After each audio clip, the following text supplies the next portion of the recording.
ओम नमो भगवते वासुदेवाय. सार्थ सुबोध ज्ञानेश्वरी. लेखन आणि वाचन सौ मनीषा भास्कर अभ्यंकर, महाराष्ट्र, मिरज 416410. अध्याय 6. ध्यानयोग. योगारूढ मनुष्याची लक्षणं भाग 6. ओव्या आहेत 94 ते 101 आणि गीतेचा श्लोक आहे 9. भगवंत या श्लोकातही योगारूढाचीच लक्षणं सांगत आहेत. श्लोक 9. सुहृन्मित्रार्युदासीन मध्यस्थद्वेष्य बंधुषु साधुष्वपि च पापेषु समबुद्धिर्विशिष्यते. हितचिंतक, मित्र, शत्रू, उदासीन, मध्यस्थ म्हणजे दोन्ही पक्षांचे हित इच्छिणारा, अप्रिय, नातलग, सज्जन, पापी या सर्वांच्या ठिकाणी समबुद्धी असलेला योगी सर्वांमध्ये श्रेष्ठ होय. तेथ सुहृद आणि शत्रू का उदासू आणि मित्रू हा भावभेदो विचित्रू कल्पू कैसा. त्याचे ठिकाणी हितचिंतक व शत्रू किंवा उदास आणि मित्र अशा तऱ्हेच्या वेगवेगळ्या वृत्तींची कल्पना कोठून करावी.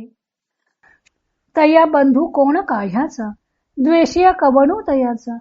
मीची विश्व ऐसा जयाचा बोधू जाहला. मीच विश्व आहे अशी प्रतीती त्यास आली आहे, त्यास नातलग कोण आणि कशाचा व त्याला वैरी तरी कोण.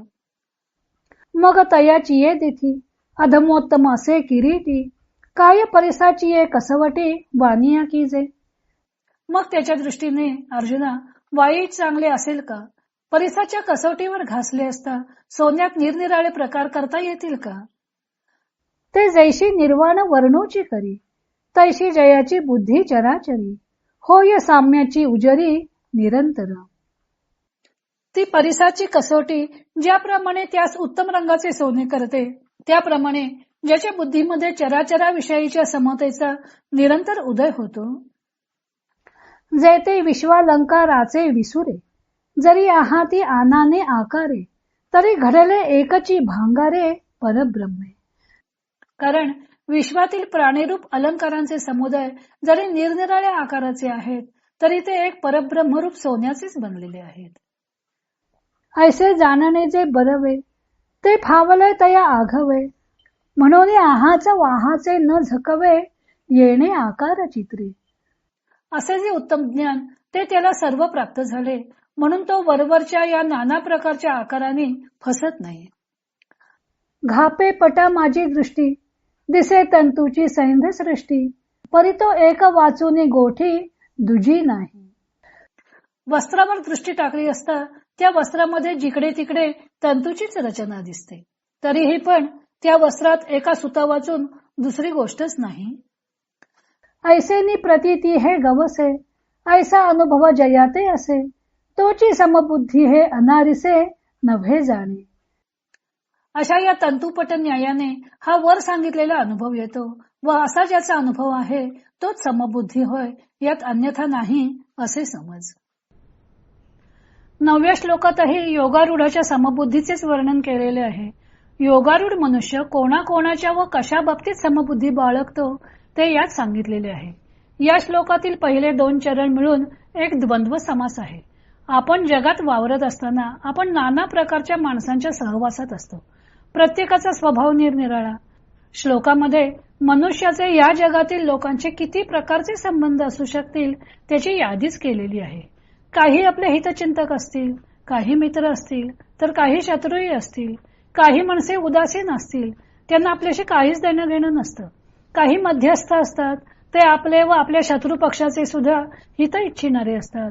तर काही लोक आपल्याला अप्रिय असतात किंवा आपणही त्यांना अप्रिय वाटत असतो. काही नातलग असतात, काही सज्जन असतात, तर काही पापीही असतात. मनुष्याचा अशा सर्व प्रकारच्या लोकांशी संबंध येत असतो. या सर्वांशी समबुद्धीने वागणाऱ्या मनुष्याची योग्यता ही विशेष असते. 5व्या अध्यायातील 18व्या श्लोकात समबुद्धीचे वर्णन करताना आकारभेद, जातीभेद वगैरे नाना भेदांच्या ठायी नाना प्राणीमात्रांच्या ठायी कशी समबुद्धी असावी ते सांगितलं होतं. या श्लोकातील वर्गीकरण फक्त मानवी प्राण्यांपुरतेच मर्यादित आहे, पण सर्व व्यापक आहे. कारण जगातील कोणत्याही मनुष्याचा वरीलपैकी एखाद्या वर्गात समावेश होणारच. सर्वांविषयी समत्व बुद्धी बाळगणे हे योगारूढाचे लक्षण येथे सांगितलेले आहे. योगारूढ जगात दिसून येणाऱ्या विषमतेतही समत्व बुद्धी बाळगतो, कारण त्याला सर्व विषमतेत केवळ आत्मरूप दिसून येत असते हा अन्वय आहे. आणि आत्मानात्म विवेकाने अनित्य वस्तू वगळून परमेश्वराचे नित्य स्वरूप ओळखणे हा व्यतिरेक आहे.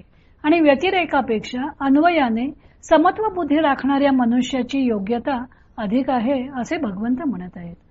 आता जो योगारूढ झाला आहे त्याचे ब्रह्मतत्वाशी ऐक्य झालेले असते, मग त्याच्या ठायी भेदबुद्धी असणारच कशी? ज्याने ब्रह्मैक्याचा अनुभव घेतला आहे त्याच्या ठायी शत्रू मित्र राग द्वेष राहणारच कसे? ज्ञानदेवानी हे लक्षात घेऊनच आपली टीका लिहिली आहे. ते म्हणतात की जो योगारूढ झाला आहे त्याच्या ठिकाणी हा हितचिंतक, हा शत्रू, हा उदासीन व हा मित्र अशा वृत्तींची कल्पनाच कशी असेल? कारण त्याला मीच विश्व आहे अशी प्रतीती आलेली असते. त्यामुळे त्याला ना कोणी नातलग ना कोणी शत्रू हे स्पष्ट करताना त्यांनी त्यामागचे कारणही सांगितलेले आहे. आणि त्यासाठी त्यांनी एक सुंदर दृष्टांत दिलेला आहे. सोन्याचा कस लावण्याकरता त्याला कसोटीच्या दगडावर घासले जाते. त्यावरून त्यात किती टक्के सोने व किती हीन आहे ते कळून येतं. पण कसोटीचा दगड म्हणजे परीसच असला तर परीस त्यातले हीन सुद्धा सोनेच करणार नाही का?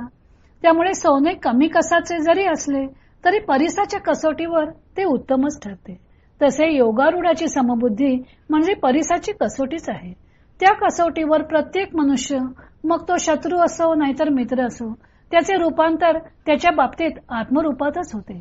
म्हणून चराचराविषयी त्याची समत्व बुद्धी दृढ होते.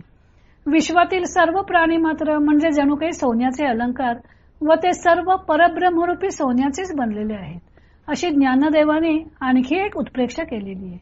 योगारूढ समबुद्धी असल्यामुळे सोनार जसे त्या नाना अलंकारातील फक्त सोनेच पाहतो, त्याप्रमाणे योगारूढ सर्वांमध्ये आत्मतत्व पाहतो.